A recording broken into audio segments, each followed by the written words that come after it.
वळूयात पुढच्या बातमीकडे। नाशिकच्या इतिहासात पहिल्यांदाच 13 आखाड्यांची एकत्र बैठक होणार आहे।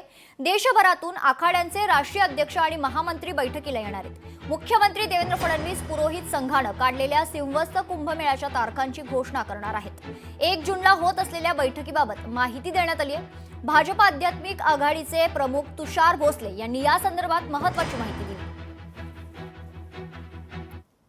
नाशिकच्या कुंभमेळ्याच्या इतिहासात पहिल्यांदाच मुख्यमंत्री सर्वही 13 आखाड्यांसोबत येऊन बैठक घेणार आहे। 1 जूनला शैवांचे 10 आखाडे आणि वैष्णवांचे 3 आखाडे अशा 13ही आखाड्यांचे राष्ट्रीय अध्यक्ष आणि महामंत्री, त्यांचे वरिष्ठ पदाधिकारी अशा एकूण 26 महंतांबरोबर मुख्यमंत्री देवेंद्रजी फडणवीस प्रत्यक्ष चर्चा करून त्यांच्या सूचना मागवणार आहेत आणि त्याच्यावर आपला कुंभमेळा प्रभावीपणे कसा पार पाडता येईल याच्या संदर्भात विचार विनिमय करणार आहेत।